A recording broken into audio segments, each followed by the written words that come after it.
Uh, Goodness. All right, we are finally here. We've had a few technical difficulties this morning, but hello and welcome to another jam-packed episode of My Favorite Conservative. I am Edward. And I am Andrea, but I am not conservative. You know? I'm not, but he is my favorite conservative. Oh, thank you. Yes. And I just want to tell people we're trying something new today, live streaming on Instagram. We don't know if it's going to work. We'll see. You'll let us know. So, Edward, Yes, it is Christmas Eve. it is indeed. I've heard that. Yes. Yeah. And something special happened today. Yes, it was the pre-day of Jesus's birthday. I And think it's it's that. also your It is birthday. my birthday indeed. It is Yes. Edward's birthday, Yes. and that's Thank how you. dedicated we are to this show. We're not just coming to you on Christmas Eve, we are coming to you on his birthday. Yes. Yes. Yes, and Any- feel free to guess his age in the comments. Oh yeah. Yeah. Yeah. Please be nice. Thank you. Okay. All right, so what are we talking about on this Christmas Eve / your birthday? Oh my goodness, it's a goodie today. It is? Yeah, Okay. this is going to be like a master class for all you deranged leftists out there. Oh, okay, that's not nice. Well, okay, the trend going into 2024 is our democracy is in danger. Oh my goodness, so that's what we're going to talk about today. Okay, but technically, we don't have a democracy. I'm just saying, technically. You are correct. I know. We do not. I know I'm correct. You are correct, yes. But if you listen to the left, you'd think that our long history of democracy is ready to fall because of one man. We all know the orange man, yes, Donald Trump.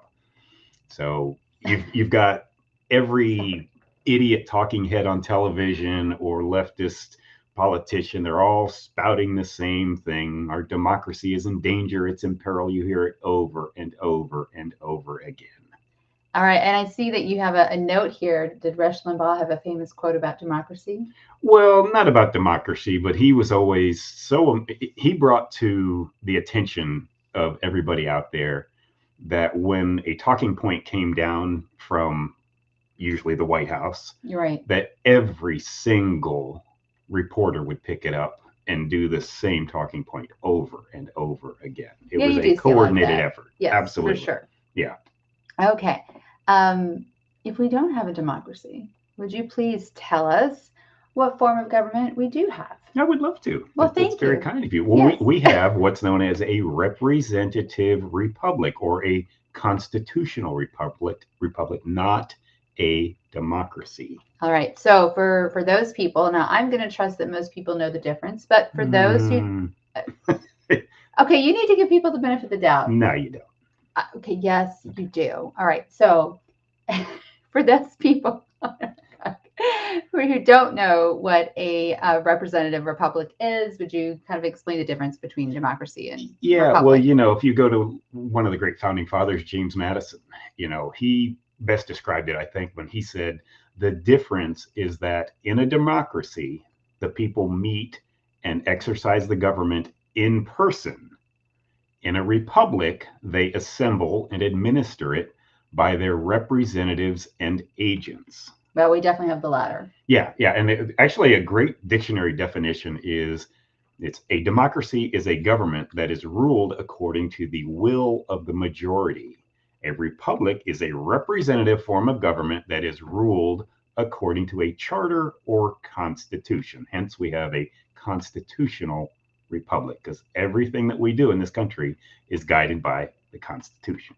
Okay. All right. Well, it's interesting. When I think about democracy, I think about ancient Greece. Like, I mean, Mhm. that's just what comes up in my mind is world history. Yeah. So, can you take us back to the origins of the a pure democracy? Yeah, no, you are correct. Your school learning is paying off there. Yeah, yeah, yeah. It was actually the Athenian democracy was founded like 500 BC, and what's fascinating is it denoted the right of the people, which the Latin word for people is demos, Keep that in mind, Demos. right, to personally power, which is kratos. So, demo, People power, democratos, democracy. democracy, democrat, democracy. Yes. All right. So, but what's fascinating back then, it was required of the citizens of Athens to stay informed and to be active through their direct votes.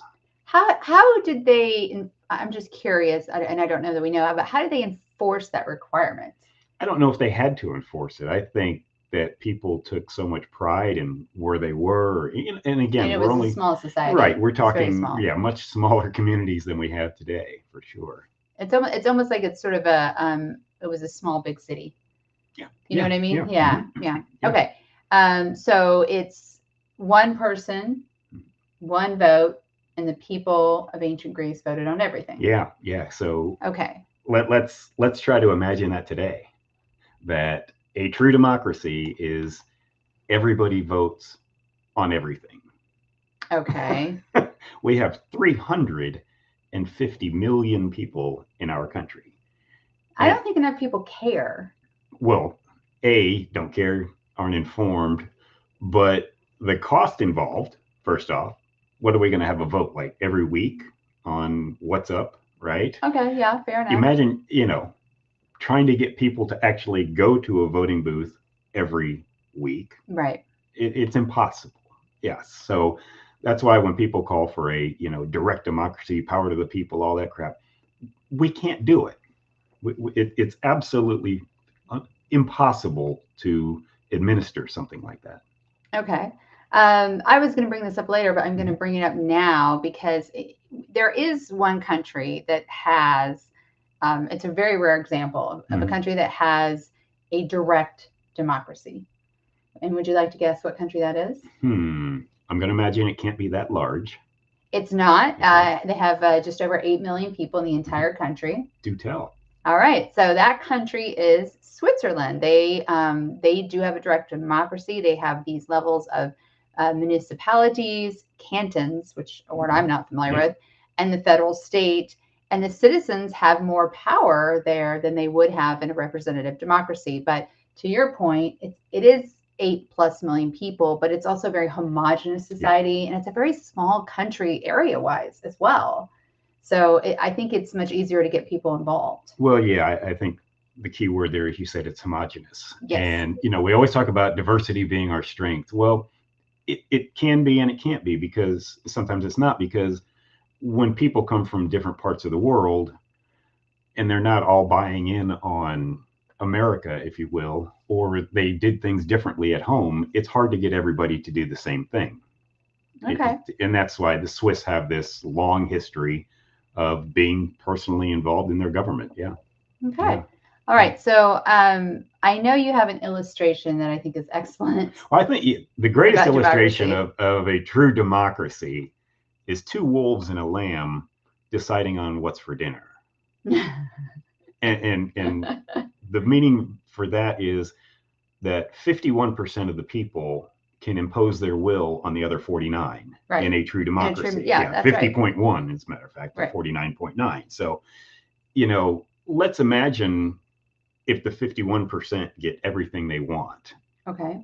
That's leading toward absolute civil war eventually. So I actually read something, and I wanted to share it with people, from our good friend Jay Cost over at the American Enterprise Institute. All right, Jay, we will tag you in all the posts. Yeah, put a link into this. And he wrote, what would happen if we did away with the various anti-democratic institutions in our republic and allowed a majority to do what it pleased?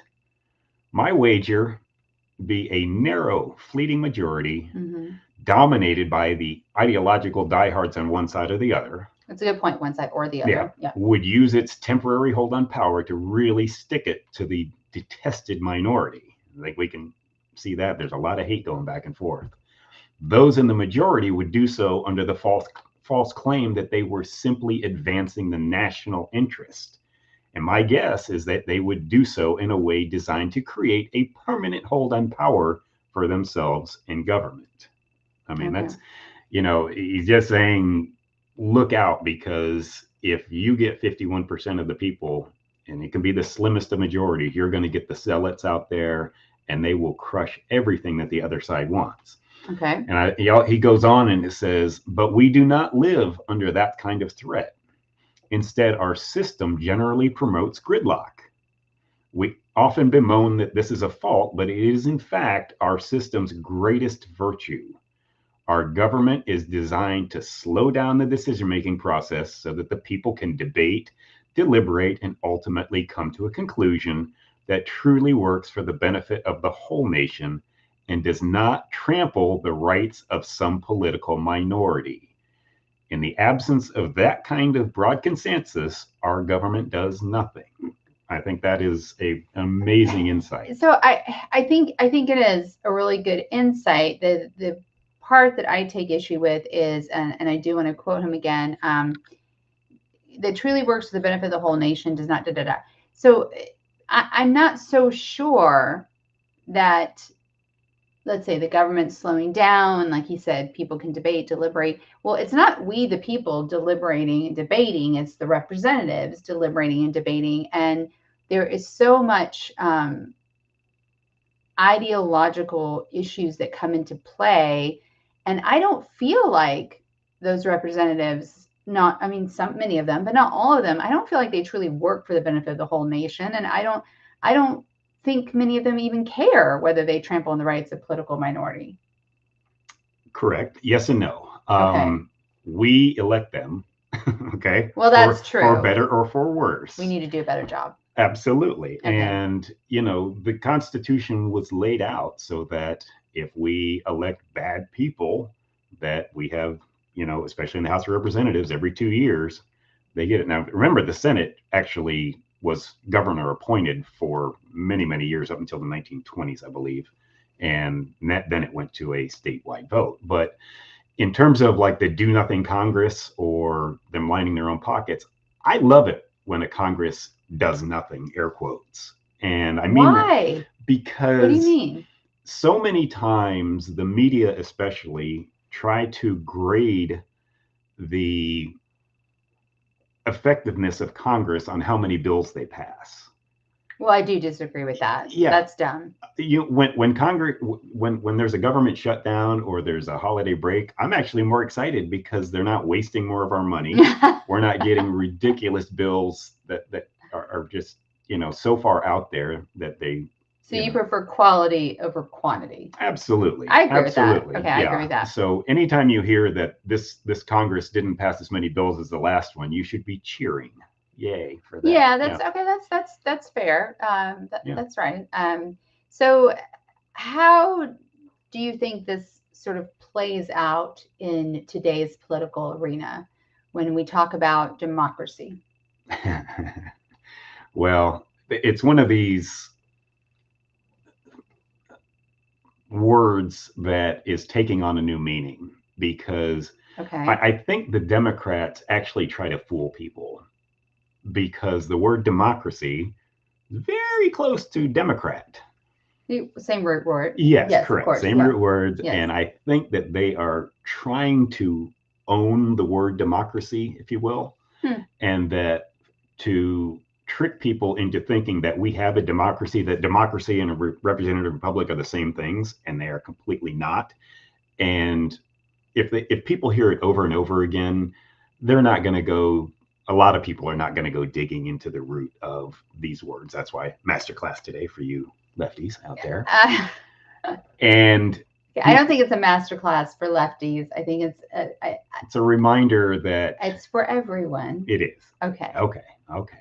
But yeah, we're seeing things now, especially with Donald Trump. Let's circle back to him where we started the show. Orange man bad. Yes. And again, we're not promoting one candidate or the other here on the Republican side. But Colorado, recently this past week, their Supreme Court has ruled that they can take Donald Trump off the ballot because of democracy, right? That's what we're seeing, all the talking heads. So we have to remove an option for people to vote on to save democracy. So we have to kill democracy to save democracy. I know, and I think that's so wrong. I do. No matter how I personally feel about Trump, I just, it's up to the people of Colorado to decide who they want as the Republican nominee for president. Yeah, what is wrong with having a choice? I know you people out there in lefty land think that Donald Trump is Hitler and Stalin and everybody all wrapped up into one. But even over, in the Gaza Strip, Hamas was on the ticket in terms of voting for a government, and they won. So, so much for that democracy there. But you know what? So I'm just going to play the other side here. That is actually a good argument into the Congress of Colorado, whatever. Maybe that's like, that feeds into their argument of, we can't have someone like Hitler or Hamas on the ballot because the people are too stupid. And so therefore we have to help the people. Do you think there's a little bit of that going on? Yes. Well, I think that people hate Donald Trump so much that they will do anything. They will go back on everything that they have learned, every moral fiber that they have of free speech is gone. Say hello to our cat. Right? Yeah, if you're listening and not watching, our cat's joining us. So yeah, but yeah, they will don't care about free speech, because if it stops Donald Trump, great.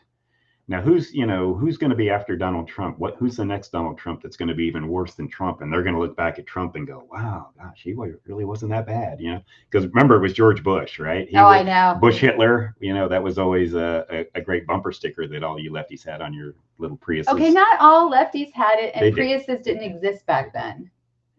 They were early. Okay. Okay, but, called you out on that one. But yes, or coexist stickers, all that crap. And now people look back and think, boy, George Bush really was a good guy. I know. Yeah, boy, if we could just go back to that again. So I think that the main point here is that we're not a true democracy in the sense of like ancient Greece, the way it all came about. We are not a democracy the way Switzerland is. And that was one of the few countries that we could find that is a true democracy. And so the onus is on us, the voters. I mean, I do wish, I know it's impossible with a country our size, both in population and geography, but I do wish there was some way where you have to be informed to vote. You need to be. I wish there was. No, I'm serious, because here's the deal. When I have voted in the past, it's been a while, but I am registered again. I don't know. I'm hopeful for the future. Who knows? But I would not vote, let's say, when I lived in California, I would not vote on a particular law or what do they call it on the ballot? It's not a law. It's a bill. A bill, yeah, or whatever. I would not vote on it if I didn't know anything about it. No. I would just skip it. Referendum, if you will. Yes, yes, I would skip it. Same thing for people. Like if I didn't know who was running for, town council or whatever, I wouldn't vote. That's so cute. What do you mean? Okay, I want that's cute. And the reason I say that is that you think that a lot of people will have that same mindset. No, I didn't say that. I don't think they do. Didn't say I think. I think a lot of people. I wish. Okay. I wish that if you're not educated on the issues, don't vote on them. If you're not educated on the candidates, don't vote on them. You don't have to vote on every single thing that's on that ballot. I completely agree. Now let's do a little exercise. Wait, I want to hear that again. I completely agree with that. Yeah, okay. I wish they wouldn't, but people do. Yes.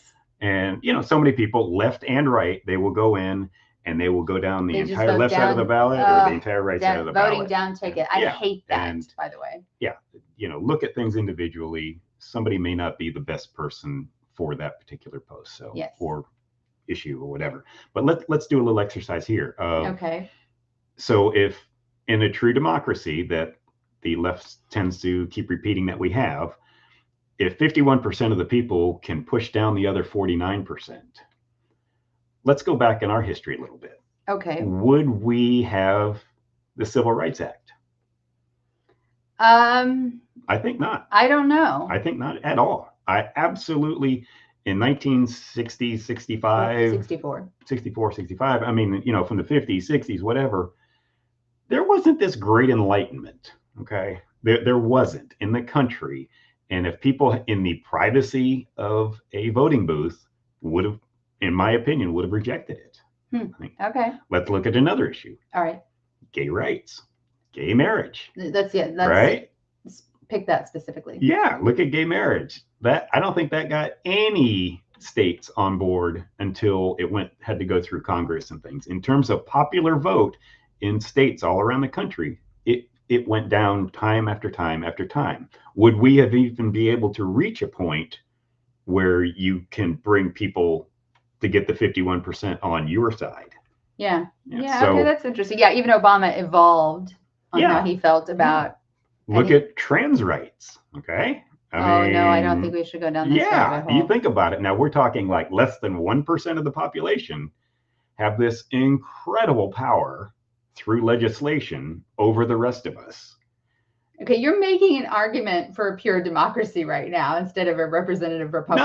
No, but I'm saying be careful what you would wish for, you trans people and you trans advocates out there, that if you wanted a pure democracy, you wouldn't have the rights that you have now, without question. Okay, that's fair. Absolutely. And all, I don't know how many different. But I'm just saying the people who are anti-trans, for lack of a better word, you just giving them an argument for. Well, this is where we get into the tyranny of the minority now. Yes. Right, which is a different can of worms. It is. Yeah. But so stop trying to equate democracy with a constitutional or representative republic. We elect people for a reason. It's because we want them to be our voices. When they say, when Congress is out of session and they come home and listen to people, they need to. And there's some great politicians out there, and there are some really bad ones too. So, choose wisely. Choose wisely. Yeah. Okay. I had a thought, and I'm embarrassed to say that it just escaped my head, and I'm so frustrated right now. I don't know what it was. It was about this issue. Okay. But it is, God, where the hell did that thought go? I don't know. It's just gone. And I'm the older one here. Keep those guesses coming. Yes. We've got 103. You see 103 today? No, I'm not. Oh, you're cute. Yes. All right. Okay. Oh, God, what was my thought? Okay, I've forgotten it. It's gone. It's Christmas Eve. Yeah. Yeah, it's just gone. We're doing the hard work for you. Yes. Okay. I think that was a good lesson. I do think it goes back to, pay attention to who you vote for locally, statewide. Yeah, and don't be fooled by people trying to trick you. I know. I was going to say, I think it's okay to say we were founded on democratic principles, though. Mm-hmm. That's fine. Right. Of course, the people have a voice. Yes. No question. Power to the people. But we do represent people. Right. We do elect people to represent our voice. Our Constitution is the greatest governing edict, if you will, ever. And it's still in force, although we have some people on the Supreme Court now that could be interesting, but we will see where that goes. Okay. That definitely. What's a woman? I don't know. So, anyway. Yes. All right. Moving on. All right. So our favorite segment, we always like to end with something a little light and funny. Edward, tell us, what is this week? Well, light, woke? Funny, or frustrating. Okay, wait, hold on.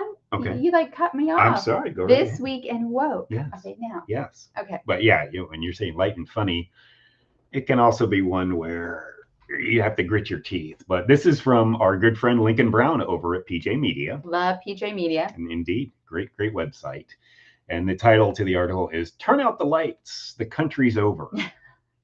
TSA, the security people at the airport, remember them? Yes. Accepting arrest warrants as ID for illegal immigrants. Are you sure that's not a Babylon Bee? No, my first thought was, is this from the Babylon? I had to look at the byline again. I'm thinking, are they trying to sneak one in here on PJ Media? So you're saying to me that if I don't have an ID because I'm in the country illegally, but I have an arrest warrant, that can be my ID. Mm-hmm. Is that what you're telling me? That is 100% correct. That is crazy town. It is indeed. That's nonsense. May I from the article? Yes, please. Okay. Go ahead. Okay, so here's the edict here. For non-citizens and non-U.S. nationals who do not otherwise have acceptable forms of ID for presentation at security checkpoints, TSA may also accept certain DHS-issued forms, including ICE Form I-200, which is the warrant for arrest of an alien. And Edward's quoting here. Yes, That's the name these of are the all quotes. form. Yes. He's not, you know. All passengers who identify as verified through alternative procedures receive additional screening before being allowed into the secure area of the airport. Now, I love it. Now, Lincoln writes here, he says, once upon a time, not too long ago, an arrest warrant meant that you would be arrested. Hence the name. Yes. It's right there. Arrest warrant. Thank Wait, you. I was trying to get you to do that with me. Arrest warrant. Okay, go on. Yeah. So he goes on and he says, you know, if you're a conservative who happened to be within 10 city blocks on the Capitol on January 6th, you should expect a knock on the door if you haven't had one already. Ditto if you're a traditional Catholic who may or may not have protested outside of an abortion clinic. Or if you posted a meme about Hillary Clinton, but you're an illegal alien who legitimately deserves to be arrested, so much so that you have a copy of your arrest warrant, no problem. So you've got your arrest warrant in your hand. You're presenting it to a government law official, and they're checking it to make sure that you can go into the secure area of the airport, which I guess is by the planes, right? You know, I once had a warrant for my arrest. You did? Oh, I did, and I didn't know that could be a form of ID. You really want me to tell? Oh, this was your traffic scofflaw in Arizona, is that? No, well, sort of. So I was driving across the country from Alabama to California. I had just turned 18, and I was moving to California to attend college, to go to USC, and I got a speeding ticket halfway through the trip. And I didn't have an address to give. I didn't know what my new address was. And I knew my old address wasn't going to work. And the only address I had memorized, remember, this was back in this was 1990. This was long before cell phones existed. So I couldn't look anything up. But I had my dad's address memorized, and he lived in Phoenix at the time. So I got pulled over in Arkansas, gave the address of my father, took the ticket, crumpled it up, and put it in the back of my car, and just forgot. I just forgot about it. 18-year-old tends to do. Yes, I genuinely forgot about it. And apparently, I believe now all states talk to each other. But back then, it wasn't very common. However, my bad luck, Arkansas and Arizona do talk to each other. And my dad called me up right before Christmas, and he said, and we talked once a week while I was in college. But this was very different. And he was very serious. He was like, is there anything you need to tell me? And I'm like, I had no idea what he was talking about. I was like, I don't know. And he goes, anything you need to tell me. So Dad, this story's for you. And I still had no idea what he meant. And finally he said, did anything happen on your trip 3 months ago when you were driving across the country? So what happened was 2 officers, mind you, this was a speeding ticket. It wasn't even reckless driving. It wasn't that bad. 2 officers from Arkansas showed up on my dad's doorstep in Phoenix, Arizona, with a warrant for my arrest. My dad paid the fine. That was my Christmas and birthday gift, I think, for 2 years, because it was pretty high. I think it was only $300, but that was a lot at the time. And I think he has that framed in his house, the warrant for my arrest. So I've had a warrant for my arrest. I'm glad you say that it got cleared up, because I was waiting for FBI, open up. It's like, oh no, they're watching live. But seriously, isn't that crazy? You dispatched 2 officers over a speeding ticket? What were you doing, like 130? No. No. I drove a Ford Escort. It couldn't go fast. Yeah. Okay, so you were doing like 85 tops. 85 tops. I think 80 tops. But now I know the warrant for my arrest could be my ID today. It is. How convenient. So I think a story like this just shows that we are getting close to peak insanity. I think no, I disagree. I think we are looking at them. We are slowly going up the mountain. We are not even close to the peak. So we hit the peak and then we look and there's another peak. I think with the Colorado ruling, I think things are going to get much worse before they get better. The gloves are off. Yes. Yeah. Well, because I think California and Maine are also trying to keep Orange Man Bad off the off the ballot. Yeah. Guys, that is not a democracy Yeah. of any kind. If you want to use the word democracy, that's not democracy. Yes. Let's just take a second. Just imagine that the Republicans are in charge and they're trying to keep off the leading by far Democratic nominee, whoever that may be. Yes. Imagine if they tried to knock off Hillary off, off the ballot or something, right? Same thing. Come on, people. Yeah. Think. All right. Thank you. So. End of rant. End of rant. All right. Thank you so much for joining us today. Please follow us on the socials, and we would love for you to comment and guess Edward's age because it is his birthday. So guess in the comments. Join us live most Sundays at 1 p.m. Eastern Standard Time. We are live on YouTube, Rumble, LinkedIn, X, formerly known as Twitter, and we think Instagram, but we're not sure if that worked out or not. We'll find out. And if it looks odd, then we won't go live on Instagram. And if you're listening to the podcast, which always drops the following day. So yes, our Merry podcast, Christmas. Merry Christmas, Merry freaking Christmas. It's dropping on Monday. So please be sure to rate, review, and subscribe to our podcast, available wherever you're listening right now. And we are really excited to announce that in the new year, we will have our locals community. So if there's anything that you would like to see in the community, please let us know. But we know we've got some definitely haters out there. Love the haters. But, after the haters come the lovers. So we'll get there. And learn more, go to myfavoriteconservative.show. Oh, wait, I almost forgot one more thing. Next Sunday, we are not going to be live, but we will have an episode for you where we are going to interview each other about sort of the origin of our political leaning and how it's changed over time. Maybe more so me changed than you. I don't think you've changed much.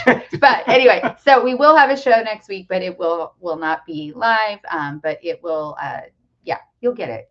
You'll get the show. So anyway, learn more, follow us, myfavoriteconservative.show. Again, myfavoriteconservative.show. Amen. Thanks, everybody. Thank you, and Merry